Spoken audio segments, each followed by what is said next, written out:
दूसरा ये रहता था कि हमारे देश की जो समृद्ध सांस्कृतिक विरासत है, क्या हमारी शिक्षा में उस भारत की समृद्ध सांस्कृतिक विरासत को जो स्थान मिलना चाहिए, क्या वो मिल पाया है?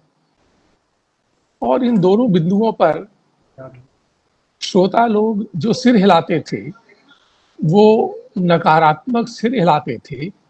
यानी न तो दुनिया के विश्वविद्यालयों की रैंकिंग में भारत के विश्वविद्यालयों का स्थान है और न हमारी शिक्षा में हमारी विरासत को उचित स्थान मिला है।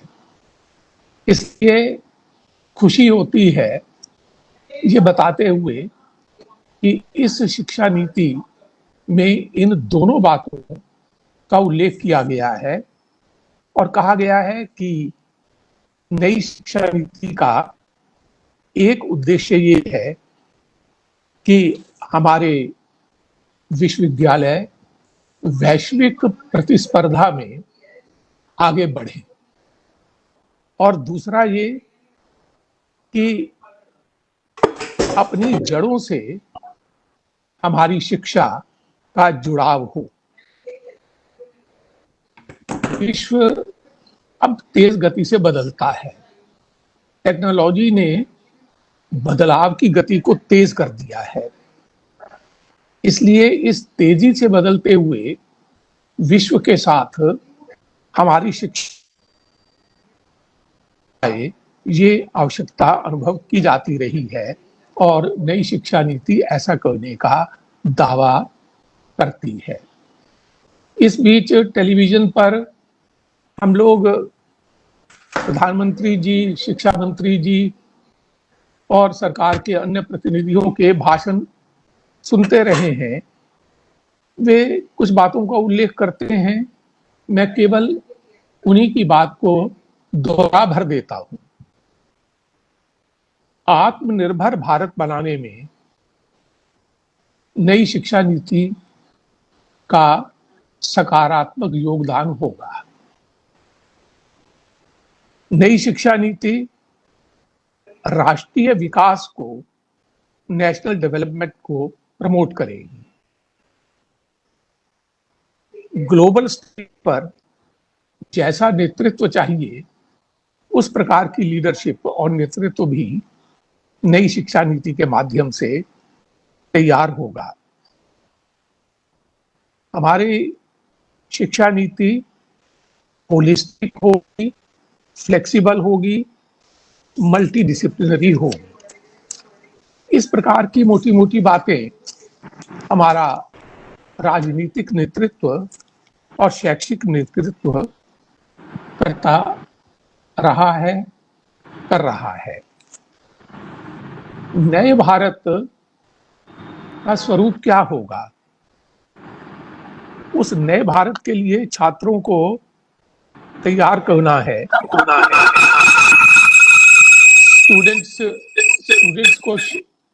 स्टूडेंट्स को शेप करना है नए भारत के लिए, तो उसमें ये शिक्षा नीति मददगार होगी।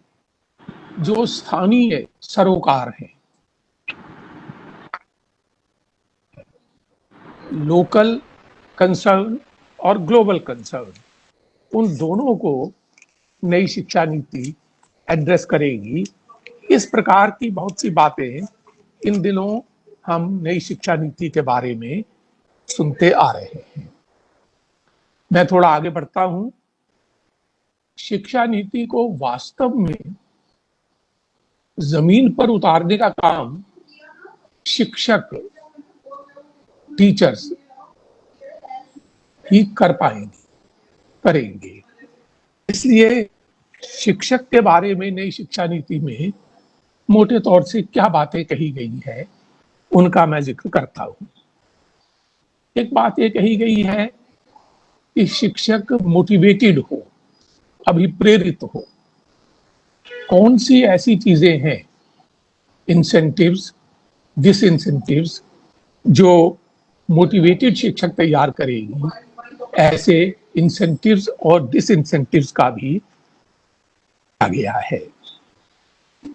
शिक्षक की प्रतिष्ठा कैसे बहाल की जाए, डिग्निटी ऑफ टीचर, टीचर का एम्पावरमेंट कैसे हो, सशक्तिकरण कैसे हो, क्या करने से ये हो पाएगा, इसका शिक्षा नीति में जगह जगह जिक्र किया गया है। शिक्षा के विस्तार की बात हो, जहां तक शिक्षा नहीं पहुंची है, जिन तक शिक्षा नहीं पहुंची है वहां तक शिक्षा को पहुंचाने की बात हो, या फिर शिक्षा की गुणवत्ता की, उसकी क्वालिटी की बात हो, ये काम भी शिक्षक के माध्यम से ही संभव है। इसमें भी शिक्षक की ही भूमिका महत्वपूर्ण रहेगी। शिक्षक ये दावा किया गया है कि जो स्कूल स्तर पर GER है, ग्रॉस एनरोलमेंट रेशो, सकल नामांकन अनुपात, उसको 2030 तक 100% तक ले जाना है। और उच्च शिक्षा में जो ग्रॉस एनरोलमेंट रेशो 26% है, उसको 2035 तक 50% तक ले आना है। अब ये बड़ी चुनौती की बात इस शिक्षा नीति में कही गई है। तो अगर हमको स्कूल स्तर पर GER को 2030 तक 100% और उच्च शिक्षा में 2035 तक 50% तक ले जाना है, तो इसके लिए बड़े पैमाने पर शिक्षकों की भर्ती करनी पड़ेगी। और शिक्षकों की भर्ती, स्कूल स्तर के शिक्षकों की भर्ती जितनी स्थानीय स्तर पर की जाएगी उतनी कारगर होगी। इसलिए स्थानीय स्तर पर बड़े पैमाने पर शिक्षकों की भर्ती ये एक आवश्यकता है जो पैदा होगी और नई शिक्षा नीति उस चुनौती का सामना करने की बात करती है। और उसमें ही स्थानीय शिक्षकों की भूमिका पर दिया गया है। शिक्षकों की ट्रेनिंग, शिक्षकों का प्रशिक्षण और B.Ed कोर्सेज, उनकी गुणवत्ता में सुधार, उनकी अवधि का विस्तार, उसमें गहराई, इन बातों को ध्यान में रखते हुए 4 वर्ष के B.Ed कोर्स की बात कही गई है। बहुत सी फर्जी संस्थाएं शिक्षक प्रशिक्षण की डिग्री देती हैं और उसके कारण से शिक्षक प्रशिक्षण बदनाम भी हुआ है। आशा की गई है कि ये फर्जी संस्थान जो है इन पर अंकुश लगेगा और 4 वर्ष का जो B.Ed कोर्स होगा ये काफी इंटेंसिव, काफी गहन और नए प्रकार का होगा।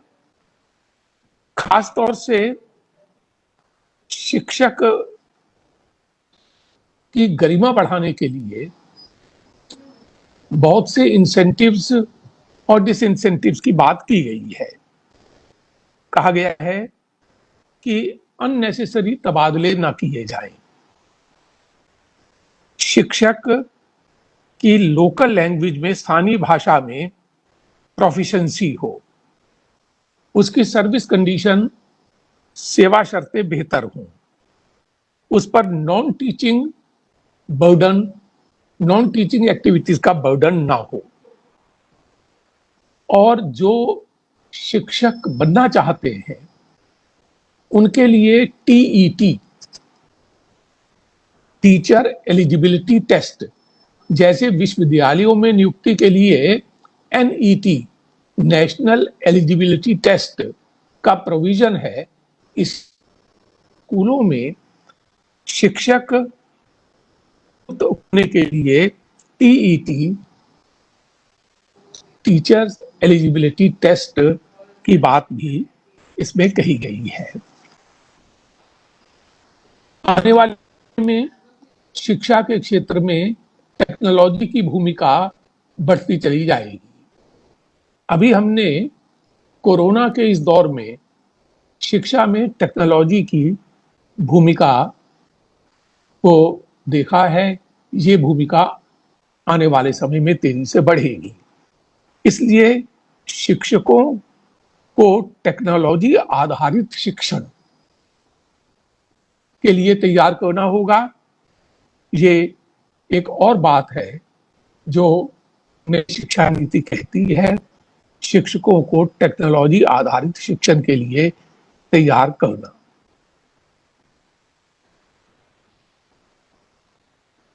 इसमें ये कहा गया है कि शिक्षक को कम से कम एक वर्ष में 50 घंटे अपनी प्रमोशन के लिए, अपनी दक्षता को बढ़ाने के लिए लगाने होंगे। शिक्षक से ऐसी अपेक्षा है।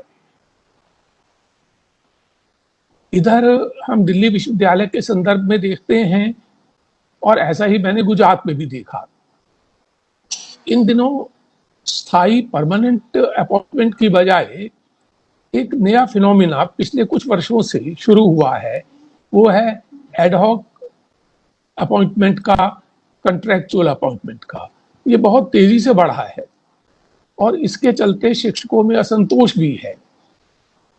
तो नई शिक्षा नीति में परमानेंट अपॉइंटमेंट पर जोर देने की बात कही गई है और एडहॉक अपॉइंटमेंट को निरुत्साहित करने की, हतोत्साहित करने की बात भी कही गई है। भारतीय भाषाओं में शिक्षकों को तैयार करना। अब मैं एक बात का यहाँ जिक्र कर दूं कि शिक्षा के क्षेत्र में अंग्रेजी के वर्चस्व को कम करके भारतीय भाषाओं के वर्चस्व को बढ़ाना, ये बहुत पुरानी मांग है, लेकिन ये क्रियान्वित नहीं होती। और इसको क्रियान्वित न करने में शिक्षक ही जिम्मेदार हैं। अगर शिक्षक ये तय कर लें कि वे लेसन तैयार चाहे अंग्रेजी पुस्तकों के माध्यम से करें, लेकिन कक्षा में, क्लास में वो भारतीय भाषा के माध्यम से पढ़ाएंगे, तो एक बहुत बड़ा परिवर्तन हो सकता है। मैं एक उदाहरण देता हूं। गांधी जी ने जब गुजरात विद्यापीठ की स्थापना की 1919-20 में, तो वहां पर आचार्य कृपलानी, विनोबा भावे, सरीखे लोग, काका कालेलकर, ऐसे लोग स्वयं अंग्रेजी में लिखी पुस्तकों से सामग्री संकलन करते थे, पढ़ाने के लिए लेसन तैयार करते थे, लेकिन क्लास में वो गुजराती में शिक्षण करते थे। क्या हमारे शिक्षक इससे कुछ सीख सकते हैं और भारतीय भाषाओं को शिक्षा में महत्वपूर्ण स्थान देने की जो परिकल्पना नई शिक्षा नीति में की गई है, उसको कारगर करने में क्या वे योगदान दे सकते हैं? अभी बताया गया कि जिसको हम प्री स्कूलिंग कहते हैं, वो जोड़ दी गई है इसमें। तो प्री स्कूलिंग कौन देंगे? तो आंगनवाड़ी वर्कर्स की सहायता इसमें ली जाएगी और आंगनवाड़ी बहनों के प्रशिक्षण के लिए अल्प अवधि, छोटी अवधि के प्रशिक्षण पाठ्यक्रम की भी जरूरत पड़ेगी। इसको रियलाइज किया है नई शिक्षा नीति ने और उसकी व्यवस्था की है। अब मैं एक और बिंदु का जिक्र करता हूं। नई शिक्षा नीति में जगह जगह एक शब्द का प्रयोग हुआ है, लचीलापन, फ्लेक्सिबिलिटी। पुरानी शिक्षा पद्धति में जो रिजिडिटी है, जो गैर लचीलापन है, उसको दूर करके नई शिक्षा नीति एक लचीली शिक्षा प्रस्तुत करेगी। इसके लिए मल्टीपल एंट्री एग्जिट सिस्टम की व्यवस्था की गई है। विद्यार्थी बीच में किसी स्टेज पर पढ़ाई छोड़ देता है, फिर उसके बाद आकर ज्वाइन कर लेता है। जो जड़बद्ध स्ट्रीम का ढांचा है, उससे शिक्षा को बाहर निकालने में ये मल्टीपल एंट्री एग्जिट सिस्टम मदद करेगा। बीच में ही विषय बदलने का मौका विद्यार्थी को मिलेगा और वो जो क्रेडिट अर्जित करेगा वो क्रेडिट उसके खाते में जमा हो जाएंगे। एकेडमिक बैंक ऑफ क्रेडिट की व्यवस्था भी की गई है। करिकुला फ्लेक्सिबल, लचीला होगा। सब्जेक्ट्स का क्रिएटिव कॉम्बिनेशन होगा। अभी जब हम पढ़ते थे तो या तो आर्ट्स स्ट्रीम में जाओ, नहीं तो साइंस स्ट्रीम में जाओ, नहीं तो कॉमर्स स्ट्रीम में जाओ। कॉमर्स स्ट्रीम का व्यक्ति कॉमर्स रिलेटेड विषय में ही ले सकेगा, साइंस स्ट्रीम का व्यक्ति साइंस रिलेटेड विषय ही लेगा, आर्ट्स स्ट्रीम का आर्ट्स रिलेटेड विषय ही लेगा। लेकिन नई शिक्षा नीति में no hard separation between arts and science, no hard separation between curricular and extra curricular, no hard separation between vocational और एकेडमिक स्ट्रीम्स। इस प्रकार की व्यवस्थाएं की गई हैं जिससे शिक्षा में जो एक है वो दूर हो और लचीलापन आ सके। साइंस का व्यक्ति आर्ट्स के विषय भी पढ़ सकता है, ले सकता है। बहुत से विषय एक्स्ट्रा करिकुलर एक्टिविटी के खाते में डाले हुए हैं, उनको करिकुलर एक्टिविटी का दर्जा भी देने की बात कही गई है।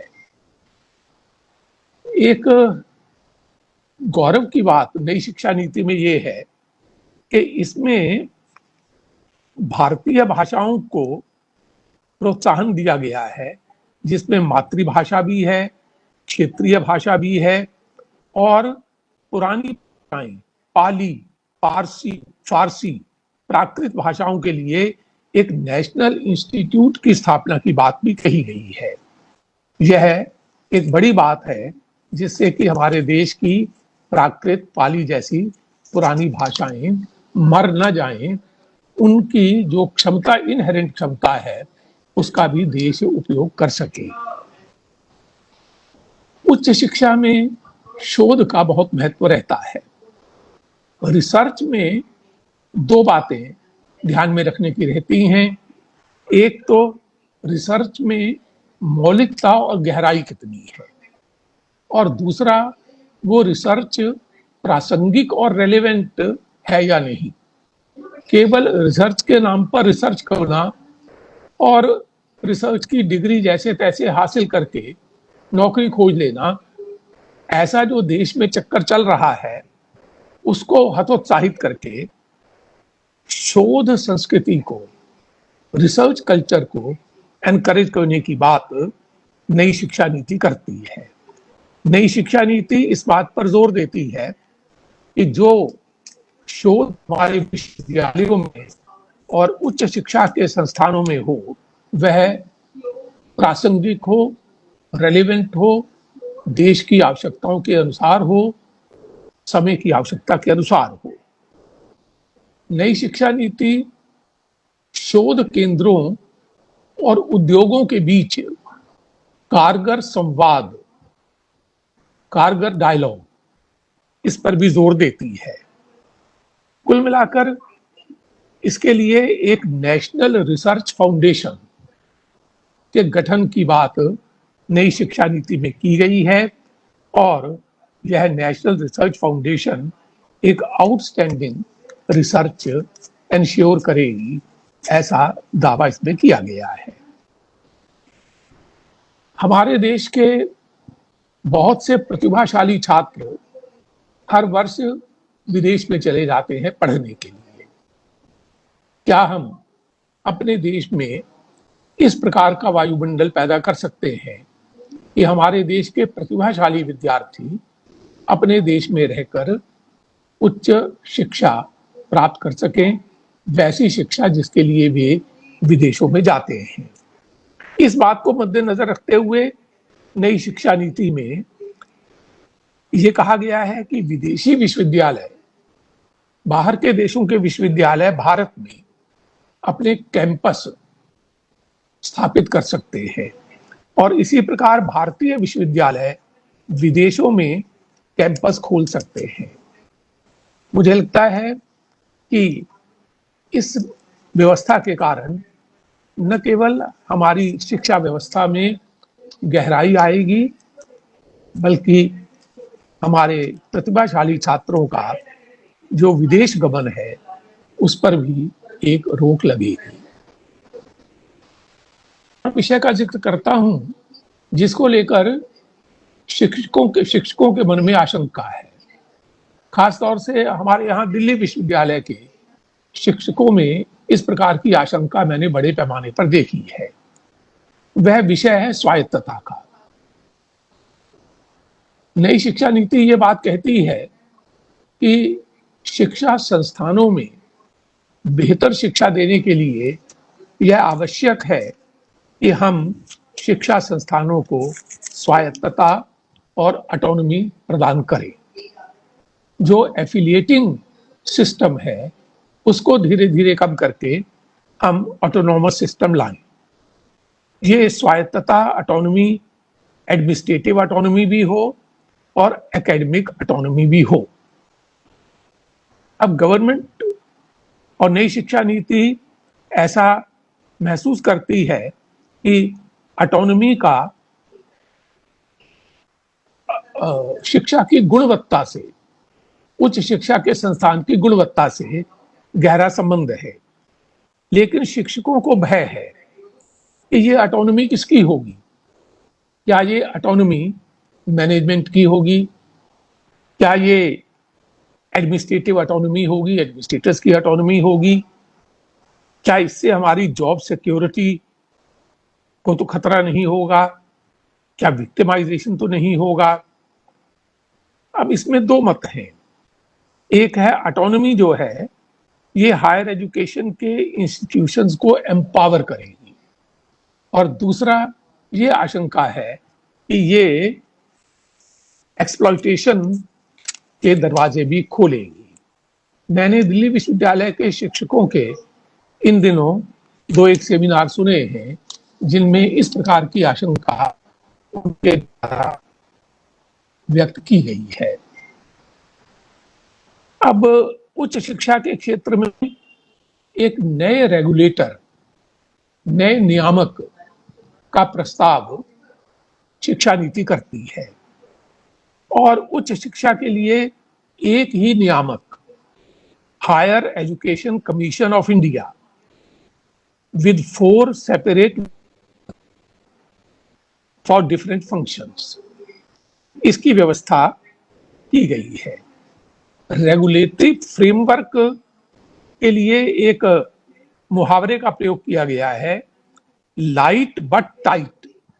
रेगुलेटरी फ्रेमवर्क ऐसा हो जो लाइट बट टाइट हो। नई शिक्षा नीति में सूचना और प्रौद्योगिकी के प्रयोग और नवाचार को बढ़ावा देने की बात कही गई है। इन पर्सन एजुकेशन से online education, technology driven teaching learning, ये नए जमाने की मांग होगी। समाज के आखिरी छोर पर बैठा हुआ व्यक्ति, उस तक अगर हमको शिक्षा पहुंचाना है तो इसके लिए हमको टेक्नोलॉजी की सहायता लेनी होगी। इसके लिए ये जरूरी है कि हम तेजी से टेक्नोलॉजी इंफ्रास्ट्रक्चर दूर दूर तक, गांव तक, छोटे कस्बों तक पहुंचाएं।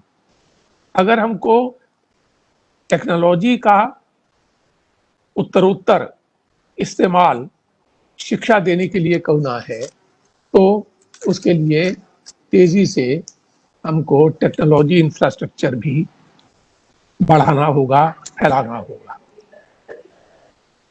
एक और बात जिसका शिक्षा नीति में जगह जगह उल्लेख आता है वो ये है कि हमारी शिक्षा व्यवस्था में कौशल प्रशिक्षण को, स्किल ट्रेनिंग को जो स्थान मिलना चाहिए वो नहीं मिल पाया है। इसलिए नई शिक्षा नीति इस बात का भी आश्वासन देती है कि कौशल प्रशिक्षण, स्किल ट्रेनिंग और व्यावसायिक प्रशिक्षण, वोकेशनल ट्रेनिंग, ये हमारी नई शिक्षा का एक महत्वपूर्ण हिस्सा होगा। इसके लिए कौशल वर्धन पाठ्यक्रम, स्किल को एनकरेज करने वाले पाठ्यक्रम, और एक बात यहां और उल्लेख करूं कि तेजी से बदलते हुए विश्व में कौशल जिनकी मांग है वो भी तेजी से बदले हैं। स्किल का, कौशल का की मांग भी बदली है। उसके साथ भी नई शिक्षा नीति को एडजस्ट करना होगा। कक्षा 6 से ही कौशल विकास कोर्सेज शुरू किए जा सकते हैं। ये कौशल वर्धन नई शिक्षा नीति का एक और महत्वपूर्ण पहलू है। आज के इस कार्यक्रम के प्रारंभ में माननीय श्री ओपी गुप्ता जी ने शिक्षा पर 6% जीडीपी का उल्लेख किया। वर्तमान में जीडीपी का करीब 4.37%, समझिए करीब 4.4%, इसको 6% तक ले जाने की बात कही है। यहां मैं उल्लेख कर दूं कि कोठारी आयोग ने शिक्षा पर राष्ट्रीय आय का 5% तय करने की सिफारिश की और इसे एक बड़ा क्रांतिकारी कदम माना गया था, लेकिन हम उस लक्ष्य तक नहीं पहुंच पाए थे। क्या अब हम शिक्षा पर जीडीपी का 6% कर पाएंगे? ये एक विषय और इसमें से उठता है। एक बात का और जिक्र करता हूं, इस शिक्षा नीति में स्कूल कॉम्प्लेक्सेस का आइडिया है। स्कूल संकुल, स्कूल कॉम्प्लेक्सेस, किसी एक क्षेत्र में जो शिक्षा के लिए संसाधन चाहिए वो अगर स्कूल कॉम्प्लेक्स बन जाए तो उन संसाधनों का उपयोग हो सकता है। शिक्षा के सफल क्रियान्वयन के लिए शिक्षक बदलाव के लिए तैयार हों। अगर शिक्षक बदलाव के लिए तैयार नहीं होंगे तो शिक्षा नीति में जो बड़ी बड़ी बातें कही गई हैं वो जमीन पर नहीं उतर पाएंगी। एक और बात है, शिक्षा समवर्ती सूची का विषय है, इसलिए राज्यों के साथ सहयोग की जरूरत है और राज्य को केंद्र के साथ सकारात्मक सहयोग करना होगा। सरकार केंद्र में किसी एक पार्टी की है, कुछ राज्यों में उसी पार्टी की सरकार है जिस पार्टी की केंद्र में सरकार है, लेकिन कुछ राज्यों में अन्य दलों की सरकार है और बीच बीच में कुछ राज्यों के द्वारा इस नई शिक्षा नीति के बारे में अपने रिजर्वेशन के स्वर भी सुनाई पड़ते हैं। क्रियान्वयन के लिए एक प्लान ऑफ एक्शन बनाए जाने की योजना है, सरकार उधर ध्यान दे रही है। कुल मिलाकर हम ये कह सकते हैं कि इस नई शिक्षा नीति ने भारत की शिक्षा को नई जरूरतों के हिसाब से ढालने का आश्वासन दिया है। इसने भारतीयता किनारे करके रख रखा है, उसको शिक्षा के अंतरंग में लाने का प्रयास किया है। इसने शोध में गहराई लाने का प्रयास किया है। इसने टेक्नोलॉजी के प्रयोग को प्रोत्साहन देने की बात कही है। इसने कौशल प्रशिक्षण पर जोर देने की बात कही है। इसने पाठ्यक्रम और परीक्षण पद्धति में भी बदलाव की बात कही है। इसने शिक्षा पर अधिक व्यय का आश्वासन भी दिया है। अब ये सब मोटी मोटी बातें इस नई शिक्षा नीति के दस्तावेज में आई हैं, जिनको मैंने कुछ बिंदुओं के रूप में समेटने का प्रयास किया है। लेकिन एक अच्छी शिक्षा नीति का तैयार होना जितना महत्वपूर्ण है, उससे कहीं ज्यादा महत्वपूर्ण उसका क्रियान्वित होना है।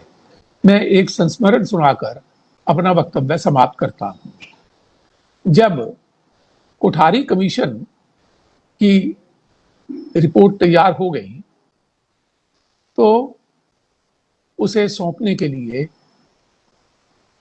कोठारी कमीशन के सदस्य कोठारी जी के साथ उस समय के राष्ट्रपति जाकिर हुसैन जी के पास गए और उनको वह कोठारी कमीशन रिपोर्ट, शिक्षा आयोग की रिपोर्ट सौंपी।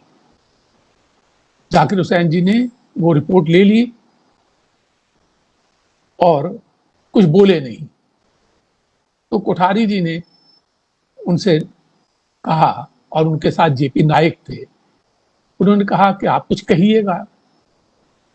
तो जाकिर हुसैन जी, राष्ट्रपति जी ने कहा, इम्प्लीमेंटेशन इम्प्लीमेंटेशन, और ऐसा कहकर अपना भाषण, अपना वक्तव्य समाप्त कर दिया।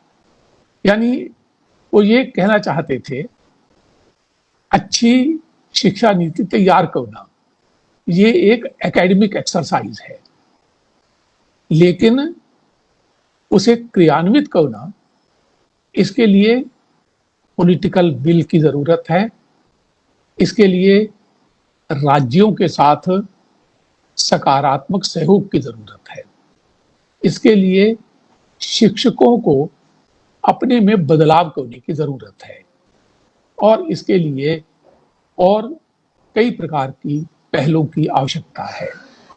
हम आशा करें कि नई शिक्षा नीति को लेकर लोगों के मन में जो रिजर्वेशन है, वो रिजर्वेशन इस प्रकार के वेबिनार आदि के माध्यम से दूर करने का प्रयास आने वाले दिनों में होगा और शिक्षा नीति के क्रियान्वयन के प्रति आशा और उत्साह का वातावरण निर्मित होगा। बहुत बहुत धन्यवाद, आभार।